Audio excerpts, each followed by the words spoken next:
parle. Chaque jour, Charles et Carole vous présentent la leçon de l'école du sabbat.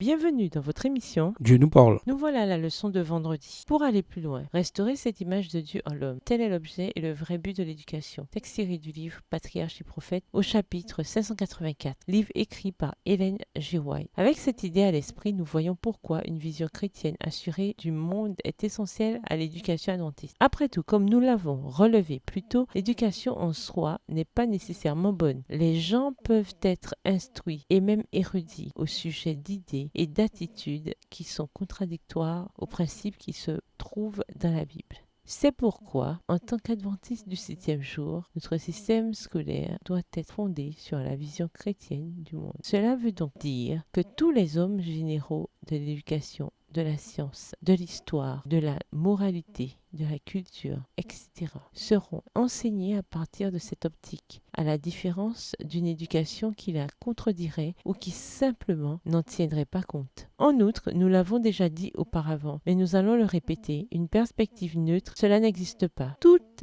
la vie, toute la réalité est vue à travers les filtres d'une certaine vision du monde, que cette vision du monde soit ou non pensée de manière convaincante et systématique. Ainsi, il est nécessaire que la vision biblique du monde forme la base de toute éducation adventiste du 7e jour. À méditer, pensez à des exemples historiques dans lesquels des systèmes entiers d'éducation étaient ou même sont très destructeurs. Quel pays ou quelle région était concerné? Qu'enseigne-t-on aux élèves et que peut-on en apprendre? Comment protéger notre propre système scolaire de ces influences destructrices? La leçon de cette semaine examinait plusieurs points clés d'une vision chrétienne du monde. L'existence de Dieu, la création, la Bible, le plan de la rédemption et la loi de Dieu. Quels autres éléments importants devraient être inclus dans toute formulation complète d'une vision chrétienne du monde? Un penseur du XVIIIe siècle a écrit un jour: conscience, instinct divin, immortel et céleste voix, guide assuré de n'être ignorant et borné, mais intelligent et libre, juge infaillible du bien et du mal, qui rend l'homme semblable à Dieu. Qu'y a-t-il de juste ou d'erroné dans ce point de vue? Voyez à nouveau cette déclaration d'Ellen White, restaurer cette image de Dieu en l'homme. Tel est l'objet et le vrai but de l'éducation. Qu'est-ce que cela signifie? En quoi cela nous montre-t-il pourquoi l'éducation adventiste doit-elle être différente de la manière dont le monde lui-même considère en grande partie l'éducation? Au revoir. Et à demain si Dieu veut.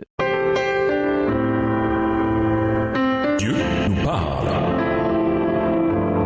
Chaque jour, Charles et Carole vous présentent la leçon de l'école du sabbat.